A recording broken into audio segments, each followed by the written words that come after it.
हरे कृष्ण कृष्ण कृष्ण हरे हरे, हरे राम राम राम हरे हरे। हरे कृष्ण कृष्ण हरे हरे, हरे राम राम राम हरे हरे। हरे कृष्ण कृष्ण कृष्ण हरे हरे, हरे राम राम राम हरे हरे। हरे कृष्ण कृष्ण कृष्ण हरे हरे, हरे राम राम राम हरे हरे। हरे कृष्ण कृष्ण कृष्ण हरे हरे, हरे राम राम राम हरे हरे।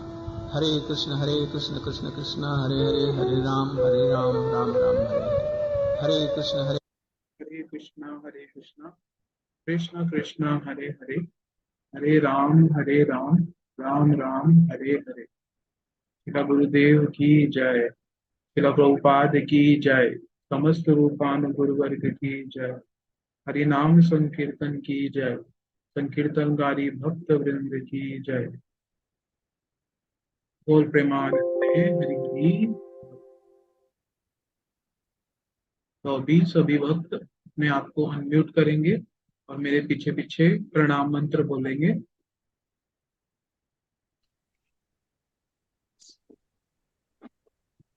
ओम अज्ञानतिमिरान्धस्य ज्ञानाञ्जनशलाकया ओम अज्ञानतिमिरान्धस्य ज्ञानाञ्जनशलाकया चक्षुरुन्मीलितं येन तस्मै श्रीगुरुवे नमः। चक्षुरुन्मिलितं येन तस्मै श्रीगुरुवे नमः।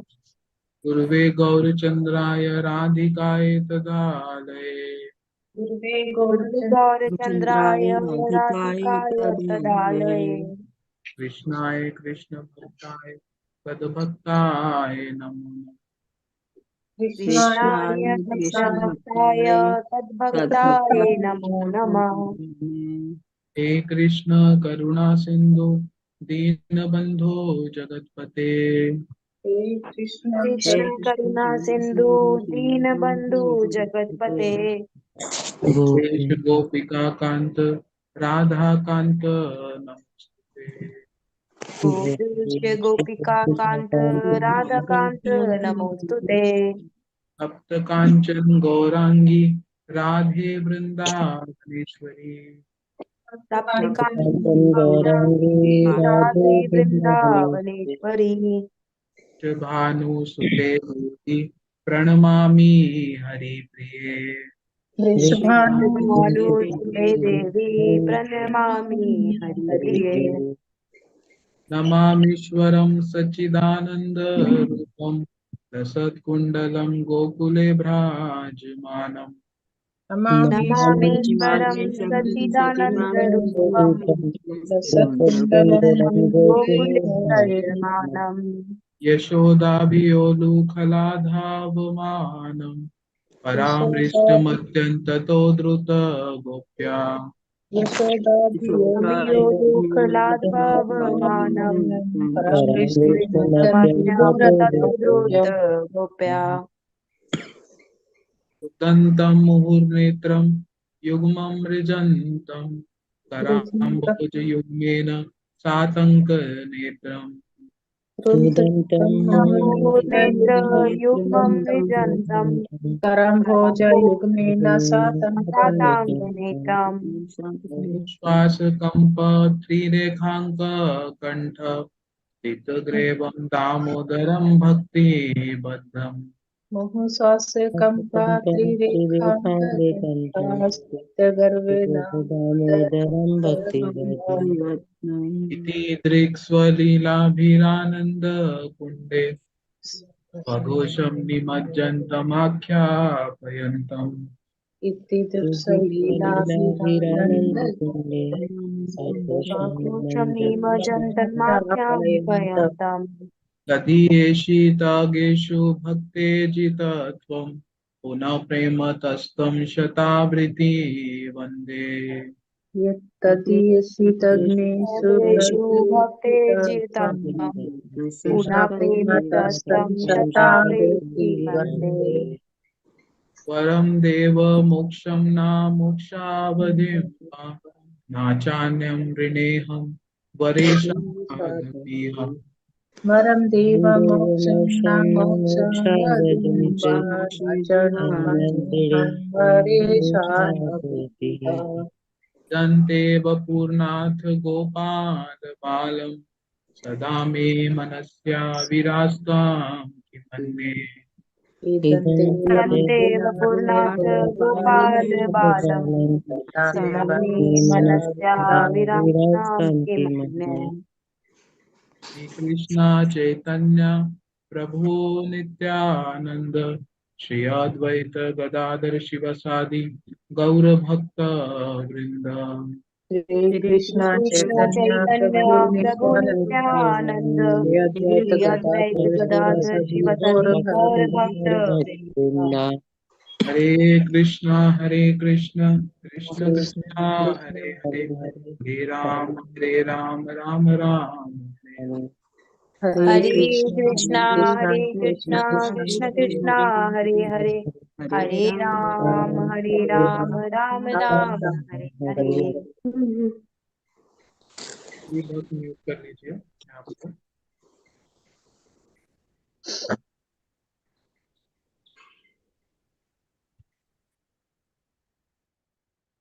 तो जैसा कि हम सभी नित्य व्रती क्लास से पहले कीर्तन को करते हैं, तो आज बड़ा ही सुंदर राधा जी का कीर्तन है। हमारे आशुतोष प्रभु हम सभी को कीर्तन श्रवण कराएंगे। हरे कृष्ण प्रभु जी।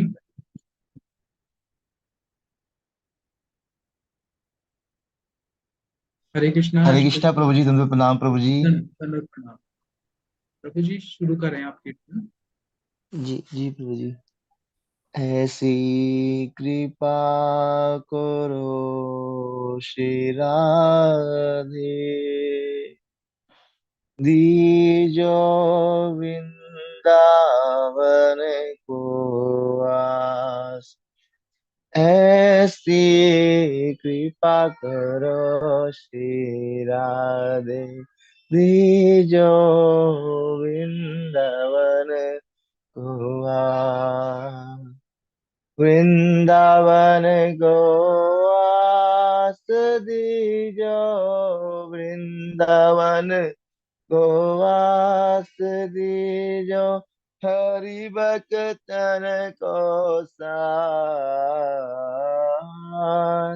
वृंदावन को आस दीजो, हरि भक्तन को साथ।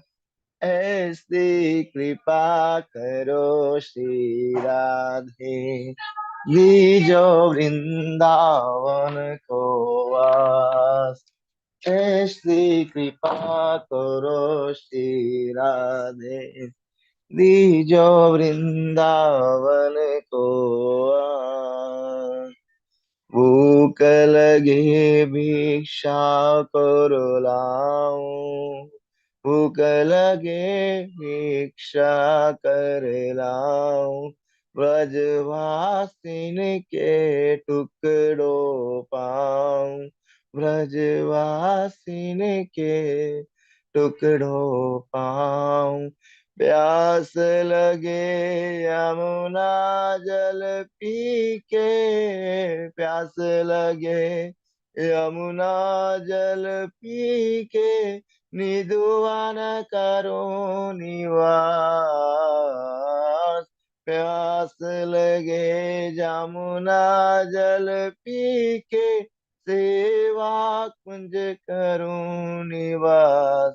ऐसी कृपा करो श्री राधे, दीजो वृंदावन को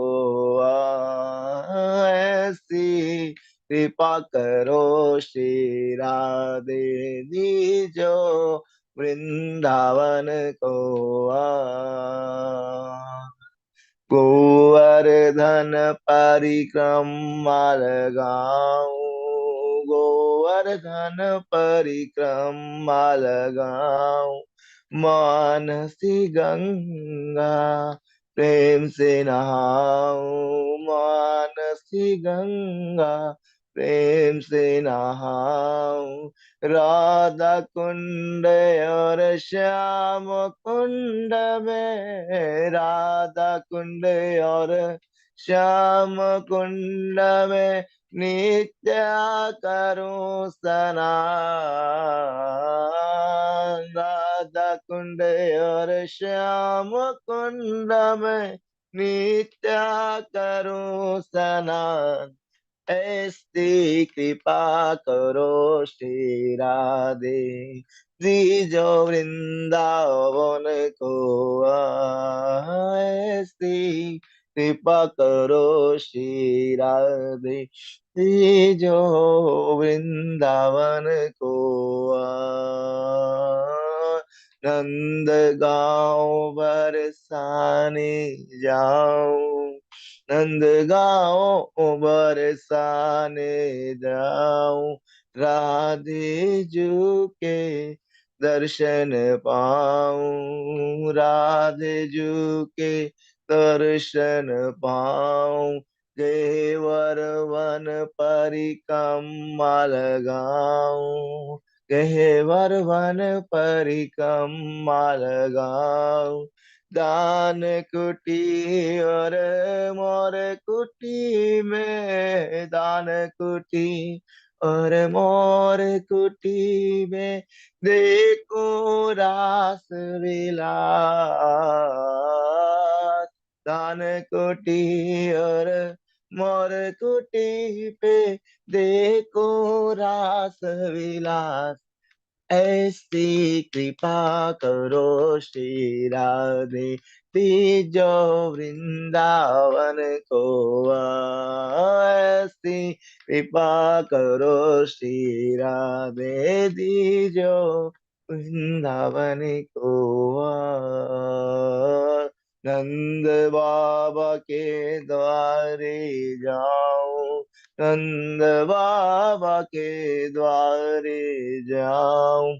ताऊ हैया के दर्शन पाऊं, बलदाऊ के दर्शन पाऊं। पावन सरोवर प्रेम से नहाऊं, पावन सरोवर प्रेम से नहाऊं। पावन बिहारी के दर्शन करके, पावन बिहारी के दर्शन करके हई जाए पूरन यार। पावन बिहारी के दर्शन करके हई जाए पूरन यार। ऐसी कृपा करो श्री राधे, तीजो वृंदावन को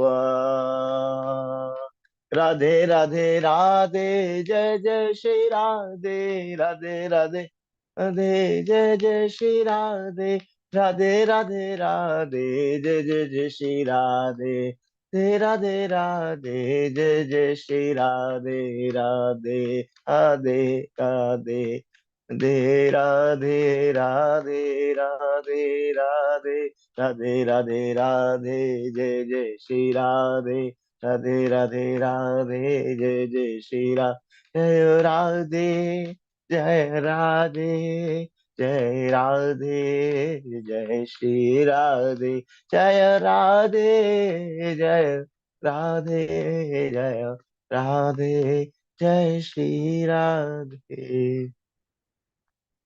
श्री भक्ति विज्ञान शिला भारती गोस्वामी गुरु महाराज की जय।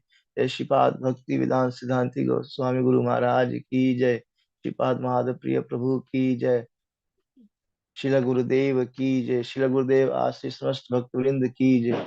शिल प्रभुपाद की जय। स्पर्श प्रभुपाद की जय। सपरिकर श्रींदर गौर हरि की जय।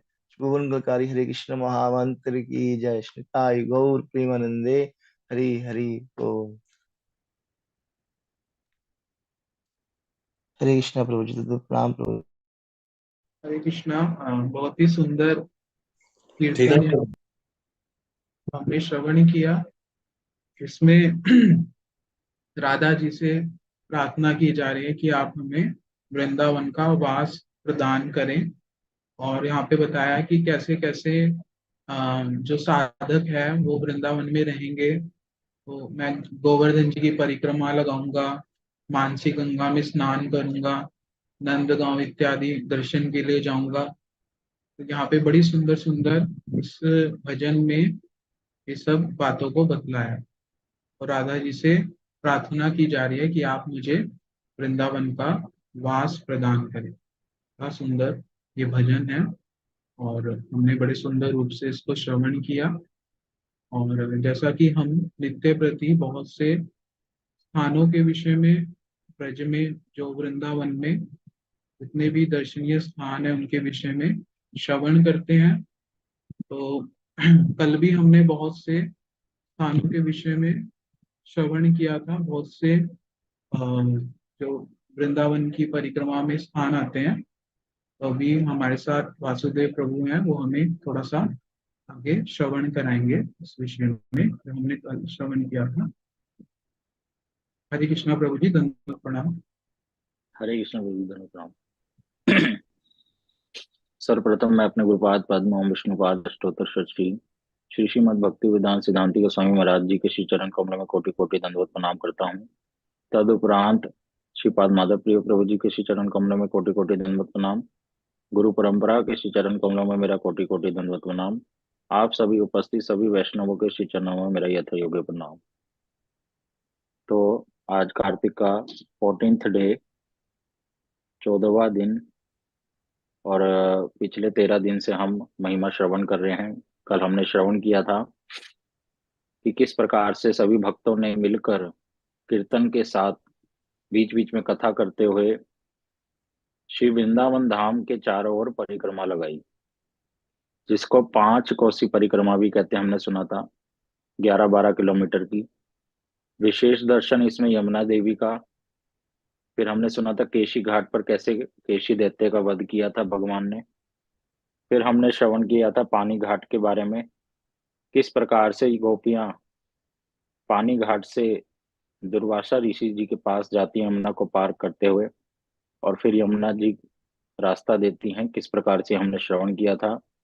फिर हमने श्रवण किया था ज्ञान गुदड़ी, जिस स्थान पर उद्धव जी का ज्ञान धरा रह गया था और सभी गोपियों के आगे उद्धव जी भी हार गए थे। फिर हमने श्रवण किया था बनखंडी महादेव, किस प्रकार से सनातन गोस्वामी जी डेली उनका नियम था कि गोपेश्वर महादेव जी का दर्शन करने जाते थे।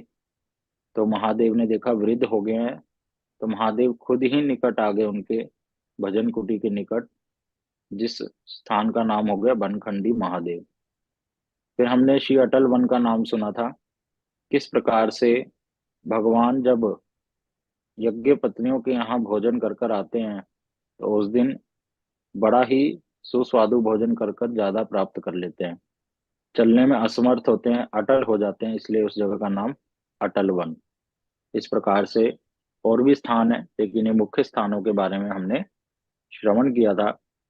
आज हमारी जो कथा का था परिक्रमा का जो डे है, वो आज था हरि कथा एवं विश्राम। अर्थात आज के दिन सारे भक्त लोग क्या करेंगे, सुबह शाम मंदिर में मठों में क्या हो रही है, कथा होगी। कथा भी किस विषय में, वृंदावन की महिमा, भगवान ने अलग अलग प्रकार की लीला करी उस पर महिमा। तो वो कथा गुरु वर्ग करते हैं और भक्त लोग सुनते हैं, और साथ ही साथ विश्राम भी, मतलब आज कहीं पर भी वो जाते नहीं, इस प्रकार से। और कल आने वाला जो है, कल हमारी सारी की सारी परिक्रमा में जो भक्त लोग आए हुए हैं, वे सब वृंदावन को छोड़कर कहाँ चले जाएंगे, गोवर्धन। अब आने वाले दिनों के लिए 15 से 17 दिनों के लिए वो गोवर्धन में ही वास करेंगे, वहीं पर ही रहेंगे, वहीं कथा कीर्तन होगा, वहीं से अलग अलग स्थानों का दर्शन करने जाएंगे जहां भगवान ने लीला करी। और विशेषकर इस महीने को हम कहते हैं दामोदर मास। दामोदर मास बोला जाता है।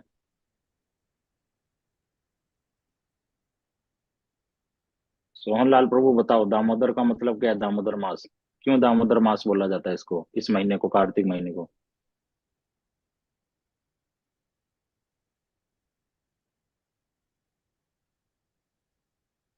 हरे कृष्ण प्रभु जी। प्रभु जी, इसमें बहुत सुंदर लीला हुई थी इस मास में, जो यशोदा मैया जी ने भगवान को दाम यानी कि रस्सी से बांध दिया था, उसके उखल से उसके उधर को। ठीक है, अच्छे से बताया। इसी महीने में भगवान ने क्या करी थी, इस महीने की महिमा क्यों है, बहुत सारी सुंदर लीलाओं को किया। गोवर्धन को उठाना है, गोपाष्टमी के दिन बछड़ों को और गैयों को चराना सीखा पहली बार। और किस प्रकार से राधा कुंड श्याम कुंड इसी महीने में प्रकट हुए। भगवान ने माखन चोरी लीला इसी महीने में करी, भगवान ने रास लीला इसी महीने में करी। उसी प्रकार से विशेष जो एक लीला है उसको कहते हैं दामोदर लीला, जो श्रीमद् भागवतम में वर्णन है। और इस लीला को बड़े अच्छे रूप से सुखदेव गोस्वामी जी ने सुनाया था, विस्तार से। किसको? श्री परीक्षित महाराज जी को। तो हमारे परम गुरुदेव नित्य लीला प्रविष्ट ओम विष्णुपाद अष्टोत्तर शत श्री श्रीमद् भक्ति वेदांत नारायण गोस्वामी महाराज जी भी क्या किया करते थे, उनका नियम था, वो कार्तिक के महीने में सुबह और शाम, कार्तिक के महीने में क्या होता है देखो सुनो, डेली भक्त लोग क्या करते हैं, सुबह कथा कीर्तन करते हैं 3 घंटे का, फिर दर्शनों को ले जाते हैं, फिर दर्शन से जब वापस आ जाते हैं फिर से शाम को बैठते हैं सब, सभा बैठती है 3-4 घंटे की, जिसमें कथा कीर्तन होता है। तो उसी प्रकार से परम गुरुदेव के समय जब ऐसा होता था तो परम गुरुदेव इस दामोदर लीला का पाठ किया करते थे और सुंदर सुंदर रहस्य को उद्घाटित करते थे, बताते थे भक्तों को, क्यों मैया ने बांधा। मैया क्या भगवान भी कभी बंध सकते हैं? किस वस्तु से बंध सकते हैं ये बताया, जिसका नाम है प्रेम। वो प्रेम कैसे किया जाता है, यशोदा मैया का वात्सल्य प्रेम कैसा था, राधा रानी का माधुर्य प्रेम कैसा है, यशोदा मैया कैसे चेष्टा कर रही है बांधने की, और कैसे कृष्ण बंध नहीं रहे हैं, कृष्ण कैसे नटखट नटखट लीला कर रहे हैं। ये सारी बातों को गुरुदेव बोला करते थे और सभी भक्त उसको बड़े विशेषकर सुनते थे। तो उन्हीं विचारों को आज भी हमारे जो गुरुदेव से आगे जुड़े हुए हैं दीक्षित और शिक्षित सन्यासी वर्ग, वो सभी यही पाठ कीते हैं सुबह शाम। दामोदर अष्टकम का पाठ होता है डेली सुबह शाम, इस दामोदर अष्टकम को गाया जाता है, नमामीश्वरम सच्चिदानंद रूपम। इसका डेली सुबह शाम पाठ करते हैं, गाया भी जाता है और उस ग्रंथ को पढ़ा भी जाता है, और विशेषकर इसके साथ दीपदान भी करते हैं। तो उसी दामोदर लीला को आज हम श्रवण करेंगे, निताई प्रभु हमें सुनाएंगे। उस लीला को ध्यान पूर्वक सुनिए, कुछ समझ न आए तो पूछिए। अभी हमारे निताई प्रभु बोलेंगे। भक्तों से अनुरोध है अपना वीडियो प्लीज ऑन कर लीजिए, संभव हो तो कृपा कीजिए। सर्वप्रथम मैं अपने गुरुदेव नित्य लीला प्रविष्ट ओम विष्णुपाद अष्टोत्तर शत श्री श्रीमद् शिला भक्ति विज्ञान भारती गोस्वामी महाराज जी के चरणों में अनंत कोटि दंडवत ज्ञापन करता हूँ। तत्पश्चात गुरुदेव ओम विष्णुपाद अष्टोत्तर शत श्री श्रीमद् शिला भक्ति वेदांत सिद्धांति गोस्वामी महाराज जी के चरणों में अनंत कोटि दंडवत ज्ञापन करता हूँ। तत्पश्चात श्रीपाद माधव प्रिय प्रभु जी के चरणों में अनंत कोटि दंडवत ज्ञापन करता हूँ। तत्पश्चात परम गुरुदेव नित्य लीला प्रविष्ट ओम विष्णुपाद अष्टोत्तर शत श्री श्रीमद् शिला भक्ति वेदांत नारायण गोस्वामी महाराज व नित्य लीला प्रविष्ट ओम विष्णुपाद अष्टोत्तर शत श्री श्रीमद् शिला भक्ति प्रमोद पुरी गोस्वामी महाराज जी के चरणों में अनंत कोटि दंडवत ज्ञापन करता हूँ। तत्पश्चात सपार्षद शिला भक्ति सिद्धांत सरस्वती गोस्वामी प्रभुपाद जी के चरणों में व सपार्षद सचिनंदन गौर हरि के चरणों में अनंत कोटि दंडवत ज्ञापन करता हूँ।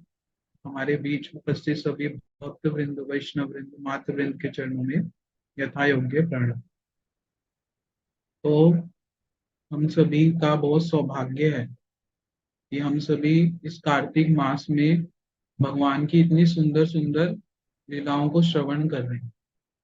हमने जब ये क्लास शुरू की थी तो भागवत जी का एक श्लोक हमने लिया था, वहां पर बताया नष्ट प्रायेषु अभद्रेषु नित्यम भागवत सेवया, कि नित्य प्रति भागवत जी की सेवा की जाए, भागवत जी को श्रवण किया जाए। क्यों श्रवण किया जाए? मतलब भागवत जी जो हैं हमारे श्री चैतन्य महाप्रभु जी ने भागवत को सारे पुराणों का, शास्त्रों का सार कहा। श्रीमद् भागवतम प्रमाण अमलम, ऐसा प्रमाण कहा जिसके आगे सब कुछ क्या है, कुछ भी, मतलब सब कुछ फेल है। ऐसी भागवत जी क्या करती है, ऐसे सुंदर सुंदर तत्वों को, विचारों को क्या करती है, स्थापन करती है। तो उसी भागवत जी में दशम स्कंद, उसको जहां पर भगवान की बड़ी सुंदर सुंदर लीला हम सुनते हैं। और फिर उसी में भगवान की, जैसे अभी हम कार्तिक मास, जब हमने इसकी महिमा सुनी कार्तिक महीने के, तो हमने सुना कि भगवान ने इस महीने में बहुत सारी लीलाओं को किया। जैसे अभी अभी बहुलाष्टमी हुई, राधा कुंड की प्राकट्य तिथि, और अन्नकूट महोत्सव जब भगवान ने गिरिराज गोवर्धन जी को धारण किया। ऐसे ऐसे करके कितनी ही लीलाओं को भगवान ने इस मास में, इस महीने में किया। भगवान ने गोपाष्टमी के दिन क्या किया, गौचारण शुरू किया। इस प्रकार से बहुत से लीलाओं को किया और कहा। और भागवत जी में जो परम गुरु जी लिखते हैं, बोले क्रम दीपिका में ऐसा वर्णन है, एक ग्रंथ है क्रम दीपिका, उसमें बतलाया कि भगवान ने दीपावली के दिन बड़ी सुंदर लीला को किया, जिसको हम बोलते हैं दामोदर लीला। तो दामोदर लीला इतनी श्रेष्ठ लीला, चैतन्य चरितामृत में बताया, एक लीला करे प्रभु करे 5 साल, कि ठाकुर जी की एक लीला कोई सामान्य लीला नहीं होती। भगवान की एक लीला में कितने ही तत्व, कितने ही विचार, सब कुछ छुपा होता है, रहस्य। लेकिन साधारण लोग भी उसको सुनते हैं और हमारे भक्त लोग भी श्रवण कराते हैं। दोनों में क्या फर्क है? दोनों में फर्क ये है कि भगवान किस भावना से किस चीज को किस समय कर रहे हैं, वो कैसे समझ आता है, जब हम किसी साधु से, वैष्णवों से, भक्तों के मुख से उसको सुनते हैं। तो दामोदर लीला के विषय में हमारे जो गुरुजन बताते हैं विचार, वो सुन के हमारा हृदय अपने आप से करता है कि हम और इस लीला को सुने, इतनी सुंदर लीला। तो दामोदर के विषय में क्या बताया, दाम मतलब रस्सी और उदर मतलब पेट। तो जहां पर यशोदा मैया ने रस्सी के माध्यम से भगवान के उदर को बांध दिया ओखल से, तो उसको कहा गया दामोदर। तो कुछ लोग बोलते हैं, बोला ओखल से, रस्सी से पेट को नहीं बांधा, हाथ को बांध दिया। तो यहाँ पर परम गुरुदेव बोलते हैं, बोले हाथ को बांधा होता तो वो बनता दामोकर।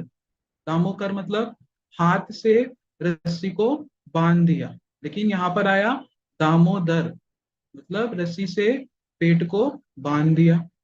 तो यहाँ पर ये बड़ी सुंदर लीला है।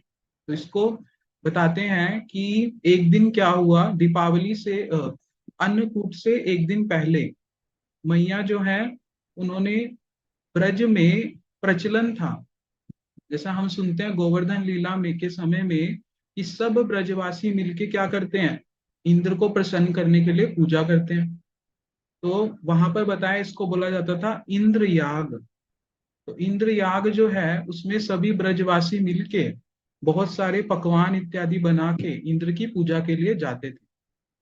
तो जब उससे एक दिन पहले, मतलब दीपावली के दिन, मैया ने क्या किया, जितनी भी मैया की दासियां हैं उन सबको कहाँ भेज दिया, इंद्र याग करने के लिए भेज दिया।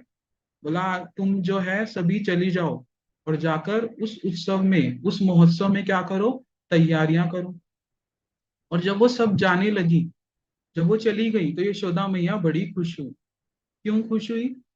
बोला कि जितनी भी गोपियां हैं, ये सारी क्या करती हैं, सारा काम खुद करती हैं। हाँ, मुझे तो कुछ काम करने ही नहीं देती। और क्यों? क्योंकि जो यशोदा मैया है वो कौन है, नंद रानी। तो नंद रानी है, तो वो अपने बालक के लिए यदि माखन इत्यादि निकालना भी चाहती हैं, उसका प्रयास भी करती हैं। तो ये सब गोपियां क्या बोलती हैं, आप हमारी रानी आपके होते हुए, हम दासियों के होते हुए आप माखन निकालेंगी? हाँ, तो मैया को मना कर देते हैं। लेकिन मैया के मन में बहुत इच्छा है। हाँ, मैया बोलती है, फिर दूसरी बात, जितनी भी गोपियां हैं वो नित्य प्रति क्या करने आती हैं? मैया के पास उलाहना लेके आती हैं। क्या लेके आती हैं उलाहना? बोले ये जो आपका बेटा है ना, आपका पुत्र है, ये क्या करता है, हमारे घर में छुपके से आता है और सारा माखन ले लेता है। और बोले माखन तो ले लेता है, लेकिन उतना ही माखन क्या करता है, सारा का सारा गिरा देता है। तो मैया के पास ऐसा उलाहना लेके आती है। तो अब इस बात पे विचार किया जाए कि जितनी भी गोपियां, वो उलाहना लेके क्यों आती थी? सारी गोपियां तो बड़ी खुश होती थी कि कृष्ण हमारे घर में आए, कृष्ण हमारे घर में आए। हाँ, तो वो क्यों मैया के पास आती थी? तो यहाँ पर बतलाया क्यों मैया के पास इसलिए आती थी, ताकि मैया को कृष्ण की चतुराई तो पता चले। कृष्ण ऐसे थोड़ी थे कि किसी भी गोपी के घर गए माखन चुरा के आ गए। बोले हर जगह कृष्ण का अलग अलग योजना होती थी। हर गोपी के घर में माखन चुराने की अलग अलग योजना होती थी। हाँ, बोले एक गोपी के घर में गए तो कहा कि आज इस गोपी के घर में जाएंगे, माखन चुराने लगे। तो गोपी गोपी को पता लग गया। तो गोपी जैसी उठी, कृष्ण भाग गए। तो गोपी ने कहा मुझे ना बहुत आलस आता है। हाँ, तो मैं कुछ ऐसा ऐसा करती हूँ कि कृष्ण जैसे ही मटकी को पकड़ेंगे मुझे पता लग जाए। तो कृष्ण ने क्या, वो उस गोपी ने क्या किया, उस मटकी के नीचे एक घंटी को बांध दिया। घंटी को बांध दिया। तो अब क्या हुआ कि कृष्ण आए अपने सखाओं के साथ, गोपी सो रही है। तो कृष्ण ने अपने सखाओं को बोला सब चुपचाप आना। अब कृष्ण ने देखा यहाँ पे तो गोपी बड़ी चालाक है, उसने तो मटकी से घंटी को बांधा हुआ है। तो कृष्ण ने सखाओं को बोला तुम चुपचाप खड़े रहो, मैं घंटी से बात करूंगा। बोले घंटी भी बात करती है? बोले ये जो वृंदावन है ना, ब्रज, इसमें सब चीजें सजीव हैं, सब कृष्ण की सेवा के लिए हैं। तो बोला कृष्ण घंटी को बोलते हैं घंटी। बोले हाँ। बोले मैं तुम्हें आज्ञा देता हूँ, हाँ, मैं जितना ही चाहे माखन ले लूं, तुम बजना मत। घंटी कहती है ठीक है प्रभु, आप जितना माखन ले लो, मैं बिल्कुल आवाज नहीं करूंगी। हाँ, तो फिर क्या हुआ, कृष्ण ने कहा चलो अब सखाओ, अब तुम्हारी बारी है। तो कृष्ण ने पूरी टोली बना ली। एक के ऊपर एक चढ़े, एक के ऊपर एक चढ़े, और कृष्ण सबसे ऊपर चढ़े। बोले कृष्ण ने क्या किया, बोले पहले मटकी उतारी, घंटी नहीं बजी। हाँ, कृष्ण ने माखन लिया, सखाओं को दिया, घंटी नहीं बजी। कृष्ण ने बंदरों को भी दिया, घंटी नहीं बजी। तो कृष्ण ने कहा मैं सबको खिला रहा हूँ माखन, मैं भी तो खा करके देखूं कैसा स्वादु माखन है। तो जैसे ही कृष्ण ने मुख में डाला, वो घंटी बजने लग गई। जोर जोर से घंटी बजने लगी। अब कृष्ण, अब गोपी आई, सबको पकड़ लिया, और सबको छोड़ के कृष्ण को पकड़ लिया सबसे पहले। तो कृष्ण कहने लगे गोपी तुझे तो मैं बाद में देखूंगा, पहले मैं इस घंटी से निमट लूं। तो घंटी को देख के क्या बोल रहे हैं, बोले ये घंटी, तुमने मेरी आज्ञा का पालन नहीं किया। बोले कैसे प्रभु? तो कहते जब तुम्हें बोला था ना नहीं बजना। बोले ये तो मेरी सेवा है, आपने सखाओं को दिया, आपने बंदरों को दिया, हाँ, तब तो मैं नहीं बजी, लेकिन जब आपने भोग ग्रहण किया, तो भोग के समय तो मुझे बजना पड़ता है, तो मेरी सेवा है ना। तो कृष्ण, हाँ, तो यहाँ पर इस प्रकार की लीला को करते हैं। तो ये तो एक तरह की योजना दिखाई। कृष्ण अलग अलग गोपी के घर में अलग अलग तरह की योजना बताते। तो जितनी भी गोपियां वो यशोदा मैया के पास क्यों आती उलाहना लेके, क्योंकि ताकि यशोदा मैया को भी तो पता चले कि कृष्ण कितने चतुर हैं, वो भी तो उसका आस्वादन कर पाए। तो इसलिए सारी गोपियां यशोदा मैया के पास आ गई। अब क्या हुआ, यशोदा मैया यही सोच रही हैं, बोले ये जो गोपियां है ना, नित्य प्रति उलाहना लेके आती हैं। तो अब ये जो माखन, अब तक तो सारी दासियां माखन निकालती थी, जरूर माखन निकालने में वो कोई गलती करती हैं। अब मैं खुद, अब सारी गोपियां को तो आज छुट्टी दे रखी है मैया ने। हाँ, तो अब मैया खुद ही निकालने लग गई। और फिर मैया क्या कहती है, एक चीज और कहती है यहाँ पे। बोले कि देखो, ये जितनी भी गोपियां हैं, ये कृष्ण को अपना बालक समझती हैं। तो कृष्ण कभी कभी अपने सखाओं के साथ इनके घर चला जाता होगा, तो अपने बालक की तरह कृष्ण को माखन दे देती होंगी। लेकिन मेरा कृष्ण ना बहुत भोला है, सबके सामने माखन कैसे खाएगा? एक तो उन्होंने लालच दे दिया कृष्ण को, सबके सामने माखन कैसे खाएगा, इसलिए उसको लोभ हो गया माखन का। और ये चुरा के माखन खाने लग गया। तो मैया फिर क्या करती है, सुबह सुबह दूध से दही बना करके उससे माखन निकालना शुरू कर देती। तो वहां पर बतलाया कि मैया क्या करती है, एक दधी, जैसे यहाँ पर इस चित्र में दिखाया कि मैया एक मटकी में जो है दधी दंड, दधी दंड को लेके रस्सी से क्या करती है, उसको बिलोना शुरू करती है दही को। तो मैया जब बिलोती है ना, तो मैया के हाथ में क्या है, कड़े। हाँ, वो कड़े बजते हैं और क्या होता है, उनसे एक बड़ी सुंदर ध्वनि निकलती है। क्या ध्वनि निकलती है, नीचे के हिस्से से निकलती है धिक और ऊपर के हिस्से से निकलती है तान। तो इसको बोला धिक तान धिक तान धिक तान।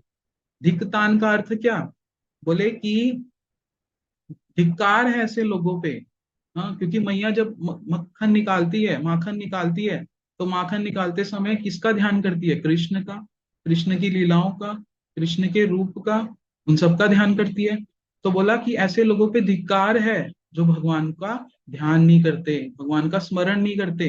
तो मैया जब उस दही को बिलो रही है, तो भगवान के नाम का कीर्तन कर रही है, गोविंद दामोदर माधवेति, गोविंद दामोदर माधव, गोविंद दामोदर माधवेति, गोविंद दामोदर माधव। अब कृष्ण जो है अपने, कृष्ण सो रहे थे, तो कृष्ण उठे, ऐसे आंख खोल के देखा, बोला रोज तो मैया जगाती थी, आज मैया क्यों नहीं जगा रही है। तो कृष्ण ने कहा मैया भूल गई लग रहा मुझे। तो कृष्ण क्या करने लग गए, रोने लग गए। तो बालक रोने लग जाते तो मैया अपने आप आ जाती है ना। लेकिन मैया उस कीर्तन में इतनी मग्न हो गई कि मैया भूल ही गई कि कृष्ण रो रहा है, मतलब उनको सुना ही नहीं कि कृष्ण रो रहे हैं वहां पे। हाँ, तो कृष्ण ने कहा आज रोने से काम नहीं चलेगा। तो कृष्ण ने कहा अब तो मुझे खुद से बिस्तर से उतरना पड़ेगा। तो कृष्ण कभी बिस्तर से उतरे ही नहीं। तो क्या करते हैं, अपने पेट के बल, हाँ भगवान पेट के बल जो है नीचे बड़ी मुश्किल से उतरते हैं। और फिर आंख मलते मलते मलते, जैसे कोई बालक उठता है तो आंख मलते मलते मैया के पास आ जाते हैं, खड़े हो जाते हैं वहां पे आके। लेकिन मैया तो मग्न है वहीं पे, गोविंद दामोदर माधवेति, गोविंद दामोदर माधवे, गोविंद दामोदर माधवेति, गोविंद दामोदर माधवे। कृष्ण ने कहा मैया को कुछ तो हमें करना पड़े। तो कृष्ण ने क्या किया, वो जो दधी दंड है जिससे मैया बिलो रही है, उसी को पकड़ लिया। हाँ, उसी को पकड़ लिया। बोले अगर मैं रस्सी को पकड़ूंगा तो चोट लग जाएगी, है ना, मैया के हाथ को पकड़ूंगा तो मैया का ध्यान नहीं है तब भी चोट लग सकती है। तो मैं क्या करता हूँ, सबकी जड़ जो ये दधी दंड है, मैं इसी को पकड़ लेता हूँ। जैसे ही मैया, कृष्ण ने उसको पकड़ा तो मैया का ध्यान बाहर आया। तो मैया ने क्या किया, कृष्ण को बोला। और मैया ने जब कृष्ण को देखा तो मैया को बड़ा वात्सल्य आया कृष्ण के ऊपर। तो मैया के स्तनों से, कहा जाता है, अपने आप से दूध निकलने लग गया कृष्ण को देख के। वैसे ही कृष्ण की लीलाओं का स्मरण कर रही थी, तो कृष्ण को देख के अपने आप से दूध निकलने लग गया। कृष्ण को गोद में बिठा लिया मैया ने और दुग्ध पान कराने लगी। तो वहां पर बताया कि एक तो यशोदा मैया का इतना वात्सल्य है जिससे इतना दूध भरा हुआ है, और दूसरा कृष्ण पान करने वाले, सारे जगत के स्वामी। तो उन्होंने क्या किया, हाँ, कृष्ण ने कृष्ण अथाह सागर। तो भैया तो वहां पर बतलाया कि एक तो मैया के स्तनों में इतना दूध भरा हुआ है वात्सल्य रूपी, और कृष्ण अथाह सागर, पीने वाले भी ऐसे, पिलाने वाली भी मैया ऐसी और पीने वाले भी ऐसे। हाँ, तो वहीं पर सामने चूल्हे पर दूध उबल रहा था। उस दूध ने, अब मैंने बताया था ना कि ब्रज की प्रत्येक वस्तु सजीव है। तो दूध ये सोचने लगा कि मैया का इतना वात्सल्य जो भरा पड़ा है और पीने वाले भी कृष्ण हैं, बोले ये वाला जो प्रोसेस है ये तो कभी खत्म ही नहीं होगा। तो वो दूध कहता है अब मैं अपने जीवन को धारण क्यों करूं, क्यों? क्योंकि कृष्ण तो ये दूध पीते ही रहेंगे, मैया पिलाती रहेगी, मेरा क्या होगा? तो मानो वो अपने प्राण को धारण नहीं करना चाहता, तो वो दूध क्या हो गया, वहीं पे पतीले से बाहर आने लगा। तो मैया ने जब ये देखा, हाँ, कि ये दूध बाहर आने लग गया, तो मैया कृष्ण को तो बिठा दिया साथ में और उठ के चली गई दूध को बचाने के लिए। क्यों चली गई? यहाँ पर बतलाया कि मैया क्यों चली गई दूध को बचाने। बोले कि जो भक्त होते हैं ना, उनका स्वभाव होता है कृपालु। हाँ, कि ये जो चीज, ये वस्तु जो भगवान की सेवा में लग सकती है, हाँ, इसको मैं क्यों इधर उधर नष्ट होने दूं, मैं इसको भगवान की सेवा में लगाना चाहिए। तो मैया इसलिए, ताकि कृष्ण, अभी कृष्ण तो मेरा दूध पी रहे हैं, लेकिन कल को माखन भी लेंगे, इसी दूध से तो माखन बनेगा। तो इसलिए मैया उस दूध को बचाने के लिए वहां से चली जाती है। अब क्या होता है, देखो, एक एक बात यहाँ पे बड़ी सुंदर बताई। बोले कहाँ कृष्ण, 10,000 हाथियों के बल वाली वो पूतना, हाँ, वो कह रही है कि मुझे छोड़ दे, मुझे छोड़ दे, उससे तो कृष्ण छूटे नहीं। हाँ, और यहाँ पे मैया जो दुग्ध पान करा रही है कृष्ण को, और मैया ने क्या किया, ऐसे ही अपने वात्सल्य से कृष्ण को छुड़ा लिया। क्यों? क्योंकि मैया का इतना वात्सल्य है, इतना वात्सल्य है कि उसके सामने कृष्ण का बल फीका पड़ गया। तो अब कृष्ण कहने लगे, कृष्ण को क्रोध आ गया कि मैया ने क्या किया, हाँ, उस दूध के लिए मुझे मुझे यहाँ बिठा दिया। हाँ, कृष्ण को क्रोध आने लग गया। तो कृष्ण ने क्या किया, वहीं पर एक मटकी पड़ी थी, उसमें माखन भरा हुआ था। तो कृष्ण ने उस मटकी को फोड़ दिया और सारा का सारा माखन क्या कर दिया, गिरा दिया। हाँ, कृष्ण ने माखन को गिरा दिया। हाँ, तो यहाँ पर फिर क्या हुआ, कृष्ण, हाँ, उसी माखन में अपने पैरों को सना करके चलते चलते चलते चलते एक दूसरे कमरे में चले गए, जहां पर बहुत सारा माखन रखा हुआ था। हाँ, और वहां पर कृष्ण, एक ओखल जो था वो उल्टा रखा हुआ था। तो कृष्ण उसके ऊपर चढ़ गए और चढ़ के क्या किया, खिड़की को खोल दिया, और खिड़की को खोल के सारे बंदरों को अंदर बुला लिया। सारे कौवों को अंदर बुला लिया, जैसे यहाँ पे दिखाया कि कृष्ण ने सारे के सारे जो हैं बंदरों को बुला लिया कि आओ चलो, हाँ, तुम्हें क्या करूंगा, माखन खिलाऊंगा। तो यहाँ अब क्या हुआ, मैया दूध को देख करके वापिस आई, देखा अरे कृष्ण ने तो सारा का सारा क्या किया, दही को गिरा दिया। और अब मैया समझ तो गई कि ये कृष्ण ने किया है, और कृष्ण के छोटे छोटे छोटे जो चरण है ना, वो खिड़की की तरफ जा रहे थे, हाँ, जहां पर माखन रखा हुआ था। अब मैया चुपके से देखती है, चुपके से साइड से देखती है, बिल्कुल कोने से, और बोलती है कि अरे मेरा लाला इतना सयाना हो गया, हाँ, इतना सयाना हो गया कि मटकी को भी फोड़ दिया और उखल पे भी बैठ गया और बंदरों को बुला के खिला रहा है। तो पहले तो मैया बड़ी खुश हुई, बहुत खुश हुई, और फिर मैया को क्रोध आ गया। क्यों आ गया क्रोध? उसके पीछे बताया कि यहाँ पर जो सारा माखन रखा हुआ था, मैया कहती है ये तो पहले नारायण को भोग लगना चाहिए। हाँ, ये तो पहले भगवान को भोग लगना चाहिए, और जितने भी संत साधु आते हैं उनकी सेवा के लिए रखा हुआ है। अब कृष्ण उसको ऐसे ही खराब कर देगा, तो फिर भगवान की सेवा कैसे होगी? तो मैया को क्रोध आ जाता है। तो मैया क्या करती है, पीछे से एक छड़ी उठा लेती है, और छड़ी उठा के क्या करती है, कृष्ण के पीछे, जहां पे कृष्ण है उसके पीछे से जाने लगती है। तो अब कृष्ण को तो मैया नहीं दिखती, लेकिन जितने बंदर हैं, कौवे हैं, उनको तो मैया दिखती है। तो वो सारे भागने लगे। वो सारे भागने लगे। और फिर मैया जैसे ही आई, हाँ, कृष्ण समझ गए कि पीछे से कोई आ रहा है। तो कृष्ण ने देखा ये तो मैया आ रही है, तो कृष्ण दौड़ने लग गए। कृष्ण दौड़ने लग गए। कृष्ण कहाँ पे दौड़ने लगे? राजमार्ग की तरफ। हाँ, जैसे यहाँ पर फोटो में दिखाया कि कृष्ण ऐसे दौड़ने लगे। बोले यहाँ क्यों दौड़ने लगे? बोले ये जो मैया है ना मेरी, ये केवल नंद भवन में ही दौड़ सकती है, अगर दौड़ेगी भी। अगर मैं राजमार्ग की तरफ जाऊंगा तो मैया मेरे पीछे नहीं आएगी।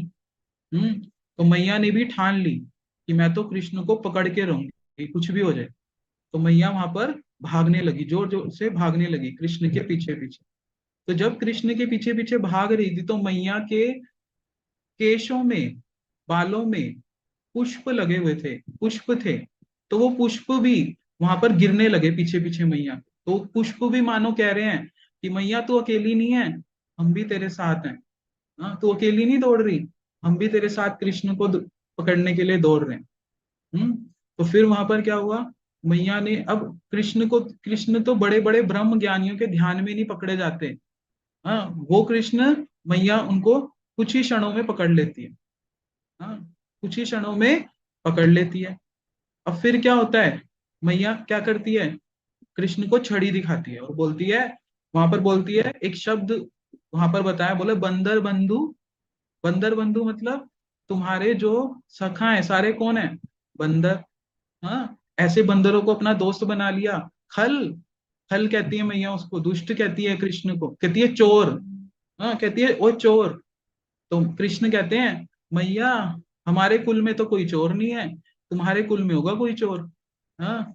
तो मैया कहती है, अच्छा मेरा उपहास उड़ाता है, हाँ मुझे चोर बोलता है, मेरे कुल को चोर बोलता है।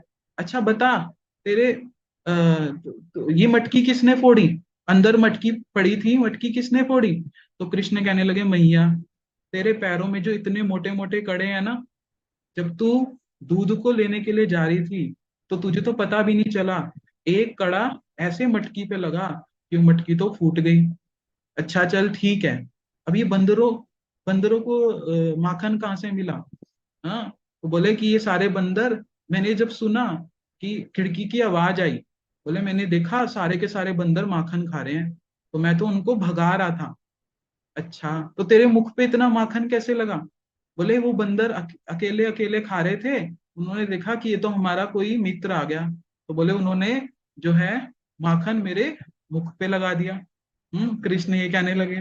तो मैया बाहर से तो मैया मैया बाहर से तो वो कह रही है कि ये तो इतने सुंदर सुंदर उत्तर दे रहा है, मेरा बालक तो सयाना हो गया। लेकिन अब मैया कह रही है कि इसको कुछ ना कुछ क्या करना पड़ेगा, दंड तो देना ही पड़ेगा। तो मैया वहां पे एक बात बोलती है, बोले एक तो तू खल, खल मतलब दुष्ट, और तेरा तेरा मित्र उखल, जिसपे चढ़ के तू सारे बंदरों को आ, माखन खिला रहा था। बोले तेरी और इसकी बड़ी मित्रता है, अब तो मैं कुछ ऐसा करूंगी कि दोनों की मित्रता और पक्की हो जाए। हाँ, दोनों की मित्रता, खल और उखल दोनों की मित्रता और पक्की हो जाए। हाँ, तो मैया क्या करती है, हाँ वहां पर कृष्ण को पकड़ लेगी। अब कृष्ण रोने लगते हैं। तो बोले जब कृष्ण रोने लगते हैं ना, तो उनके आंखों में काजल लगा हुआ है, वो सारा का सारा काजल उनके मुख पर फैल जाता है। हाँ, इस बात को कुंती देवी भी कहती है। बोले जब कृष्ण के पीछे पीछे, हाँ कृष्ण जब दौड़ते हैं ना, और मैया छड़ी लेके घूमती है, तो जब कृष्ण रोते हैं तो वहां पे कृष्ण एक्टिंग नहीं कर रहे, कृष्ण अभिनय नहीं कर रहे कि मुझे रोना पड़ेगा। बोले वहां पे कृष्ण स्वाभाविक रूप से रो रहे हैं, भगवान रो रहे हैं मैया के आगे, भगवान रो रहे हैं। तो फिर मैया क्या करती है, हाँ कृष्ण को पकड़ लेती है, हाथ पकड़ लेती है कृष्ण का। हाँ, और फिर क्या बोलती है कि अब तो तुझे मैं बांध के रहूंगी। तो मैया अपने सिर से रेशम की डोरी निकाल लेती है और कहती है, कृष्ण मैं तुम्हें आज ओखल से बांधूंगी। तो कृष्ण कहने लगे, मन में कह रहे हैं, बोले मुझे तो बड़े बड़े नहीं बांध सके, तुम आप कहाँ से बांध लोगे। हाँ, तो मैया कहने लगी, नहीं नहीं आज तो मैं तुझे बांधूंगी। तो मैया ने क्या किया, अपनी डोरी निकाली, कृष्ण को बांधने लगी। तो बोला कृष्ण की जो कमर है वो 12 उंगल है, 12 उंगल कृष्ण की कमर है। तो मैया जब भी बांधने लगती, वो 2 उंगली वहां पर कम रह जाती उस रस्सी में। उस डोरी में 2 उंगली कम रह जाती। तो मैया ने क्या किया, और रस्सी ले आई और डोरी ले आई, लेकिन वो बंध ही नहीं रहे कृष्ण, कृष्ण बंध ही नहीं पा रहे। अब जब ये सब होने लगा तो आसपास, अब नंद भवन में तो कोई स्त्री नहीं है, आसपास की स्त्रियां झांकने लगी और हंसने लगी। बोले मैया तेरे लाला के ललाट पे बंधन नहीं लिखा। हंसने लगी ये सुन के, ये बोलने लगी। तो मैया कहने लगी, अब तो चाहे मेरे मन में इच्छा थी कि नहीं बांधूंगी, लेकिन ये जो उपहास कर रही है ना मेरा, आज इसको बांध के रहूंगी। कृष्ण कृष्ण को बांधने के लिए मैया बहुत प्रयास करी, मैया के पसीने आने लग गए। तो कृष्ण ने देखा कि मेरी मैया को तो बहुत कष्ट हो रहा है, तो कृष्ण ने मैया के प्रेम के वशीभूत होके क्या किया, उस बंधन को स्वीकार कर लिया, उस बंधन को स्वीकार कर लिया। तो यहाँ पर बतलाया कि ये 2 उंगली क्यों कम हो रही थी, तो वहां पर बतलाया एक तो साधक का परिश्रम और एक भगवान की कृपा। हाँ, ये दोनों वस्तु जब किसी साधक के जीवन में आ जाती हैं तो क्या होता है, अपने आप से भगवान उस प्रेम के बंधन में बंध जाते हैं। तो वहां पर उदाहरण दिया, जैसे एक कुआं है, कुएं में कोई व्यक्ति फंसा हुआ है। हाँ, कुएं में कोई व्यक्ति फंसा हुआ है, बाहर कुएं से कोई व्यक्ति है, वो उस कुएं में फंसे हुए व्यक्ति को बाहर निकालना चाहता है। हाँ, तो कुएं, उसने रस्सी फेंकी कुएं के अंदर, तो अंदर जो फंसा हुआ है वो क्या खुद से बाहर निकल जाएगा? बोले नहीं, उसको रस्सी को पकड़ना पड़ेगा। उसी प्रकार से यहाँ पे बतलाया कि ये जो संसार है इसको कुएं के समान कहा, और वो जो रस्सी है वो भगवान की कृपा है। और तो जो साधक है वो जो रस्सी को पकड़ेगा वो क्या है, साधक का परिश्रम, उसकी चेष्टा। हाँ, तो इसीलिए मैया ने जो चेष्टा की उसको देख के भगवान को दया आ गई और भगवान बंधन में बंध गए। बड़े बड़े नहीं बांध पाते भगवान को, लेकिन मैया के प्रेम के बंधन में भगवान बंध गए। तो अब क्या हुआ उसके बाद वहां पर,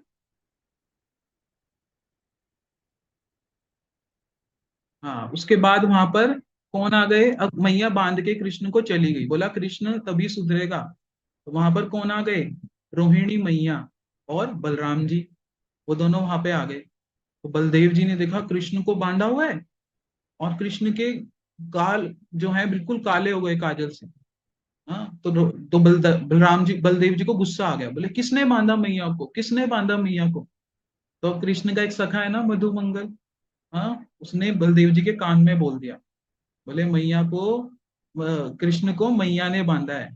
तो बलदेव जी अब उसको बलदेव जी डर गए, बोले मैया को मैया ने बांधा कृष्ण को, अब वो तो खोल नहीं सकते। तो बलदेव जी वहां से चले गए।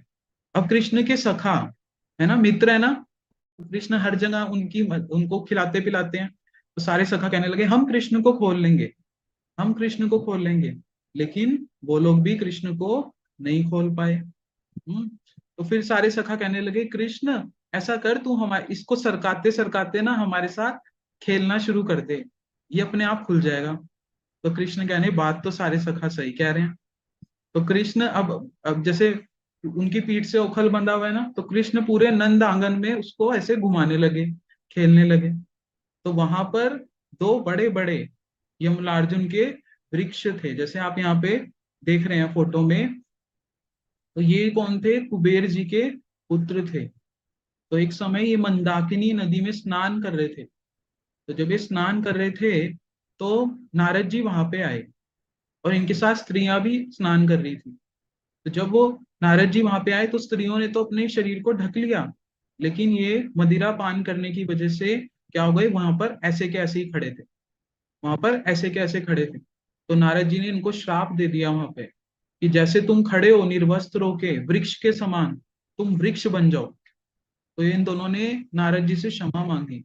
तो नारद जी ने कहा कि तुम ऐसे वैसे वृक्ष नहीं बनोगे। नारद जी को उन पे दया आ गई, तुम नंद जी के आंगन के वृक्ष बनोगे, कृष्ण की सारी लीलाओं का दर्शन करोगे। तो जब कृष्ण अपने औखल से उन दोनों वृक्षों के बीच से जाने लगे तो ये दोनों के दोनों वृक्ष गिर गए और वहां पे प्रकट हो गए कौन? इनका नाम था नल कुबेर और मणिग्रीव, कुबेर जी के पुत्र। तो ये दोनों वहां पे प्रकट हो गए, कृष्ण के हाथ जोड़ने लगे। तो कृष्ण ने कहा कि अभी कहने लगे कि प्रभु आज हम वंचित हो गए। बोले किस चीज से वंचित हो गए? बोले नित्य प्रति आपकी इतनी सुंदर सुंदर लीला को देखते थे, हाँ, उसका दर्शन करते थे, लेकिन अब उसका दर्शन कैसे होगा? तो फिर कृष्ण ने कहा कि जो जो लीला तुमने दर्शन किया मैं वरदान देता हूँ वो तो होगी ही, और तुम कहाँ जाओगे अब? गोलोक धाम में। और मेरी लीलाओं का वहां पे नंद बाबा और जितनी भी गोपियां उनको आप क्या करोगे? मेरी लीलाओं को श्रवण कराओगे बार बार। ये बड़े खुश हो गए। तो जब ऐसे वृक्ष गिरे तो नंद बाबा बाहर आए। नंद बाबा ने देखा इतने बड़े बड़े वृक्ष गिरे हुए हैं। हाँ, तो वहां पर सखाओं से पूछने लगे क्या हुआ क्या हुआ क्या हुआ। तो सारे सखा तोतली भाषा में बोलने लगे। वहां पे ऐसे लिखा है। तो कृष्ण सारे सखा तोतली बोले कृष्ण को के ऊपर वो ऐसे, मतलब वो तो तोतली भाषा में बोल रहे होंगे। बोले कृष्ण जो है उन्होंने उफल से स्पर्श किया और तारे के तारे पेड़ गिल गए। हाँ, उन्होंने तो ऐसी भाषा में बोला होगा कि वहां पे दो बड़े बड़े वृक्ष गिल गए और दो देवता आते आए, उन्होंने क्या किया, हाँ, कृष्ण के आधे हाथ धोने लगे। हाँ, और फिर वो गायब हो गए। तो नंद बाबा ने और सब बातों पे तो ध्यान नहीं दिया, ये बात पे ध्यान दिया कि कृष्ण का स्पर्श हुआ और इतने बड़े बड़े वृक्ष गिर गए। तो बाबा ने क्या किया, कृष्ण को उसी समय खोल दिया। हाँ, तो यहाँ पे भी बहुत तत्व विचार है, अभी उसको स्पर्श नहीं करेंगे। वो कि केवल वात्सल्य रस वाले ही वात्सल्य रस के जो है बंधन को खोल सकते हैं। हाँ, जो भक्त समझ पाएंगे वो समझ जाएं। तो फिर क्या हुआ वहां पर, जब ऐसा हुआ तो कृष्ण से पूछा बाबा ने, बोले आपको किसने, तुम्हें किसने बांधा। तो कृष्ण कहने लगे मैया ने। तो बाबा ने कहा अच्छा मैं मैया को दंड दूं। तो कृष्ण कुछ बोले नहीं। तो नंद बाबा ने मैया को दंड दिया। क्या दंड दिया, बोले अब मैया से बात नहीं करेंगे। ये सबसे बड़ा वहां पे दंड दिया। तो फिर क्या हुआ कि बाबा ने क्या किया, बोले कृष्ण और बलराम चलो मेरे साथ चलो, हम लोग ब्रह्मांड घाट पे होके आते हैं। वहां पर कृष्ण गए तो नंद बाबा सबको लेके गए और वहां पे स्नान किया और फिर वापिस आए। तो रोहिणी मैया ने वहां पे बहुत सारे पकवान बनाए थे, कृष्ण और बलराम उन्होंने ग्रहण किए।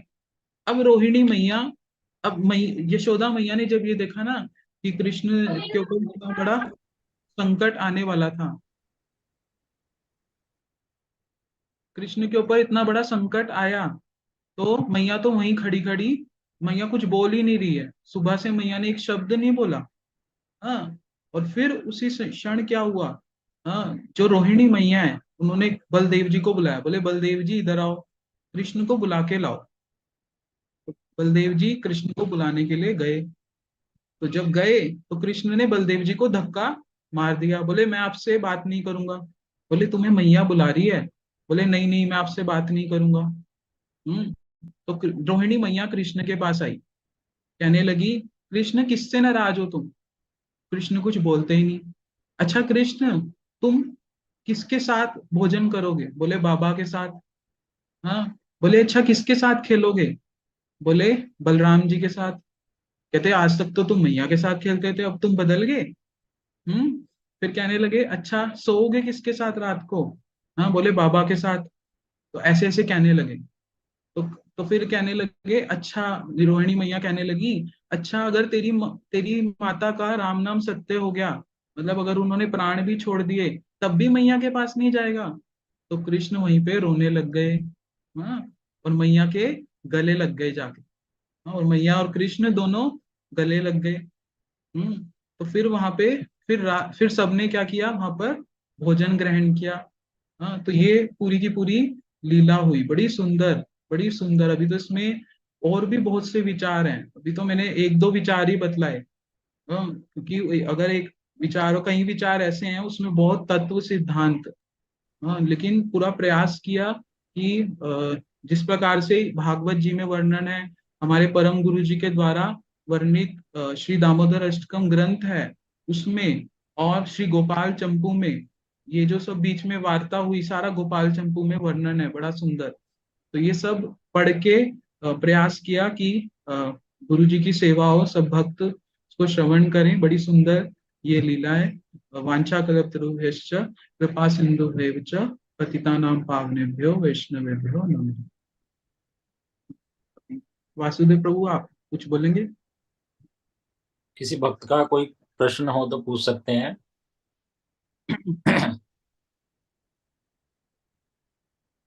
कुछ पूछना चाहें।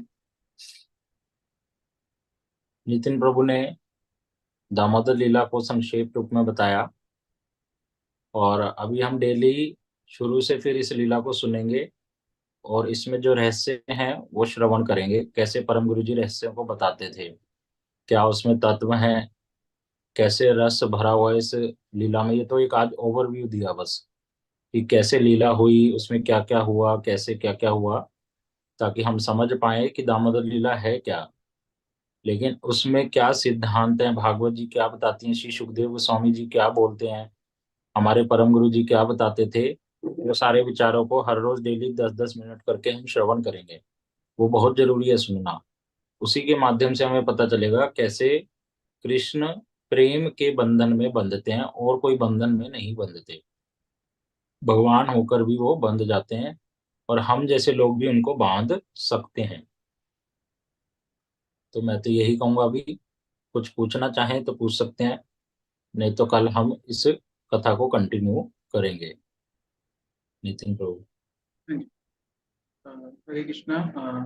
तो हमने आज इसको श्रवण किया, दामोदर लीला को। अभी दीपावली भी आने वाली है, तो सब भक्त जो हैं इसको हमारे परम गुरु जी का लिखा हुआ ग्रंथ है श्री दामोदर अष्टकम, आप दीपावली के दिन उसका जरूर पाठ करें। उसमें ये लीला बड़े सुंदर रूप से बतलाई है। भागवतम का भी अनुवाद है, उसमें श्री विश्वनाथ चक्रवर्ती ठाकुर जी के विचार, उनके उनकी जो टीका है उसका भी वहां पर वर्णन किया गया है बड़े सुंदर रूप से। भागवतम के दशम स्कंद में ये 9वां अध्याय है वहां पर। तो अभी हमारा समय भी हो गया है, तो अभी हम कल इसको आगे और अच्छे से श्रवण करेंगे। हरे कृष्ण।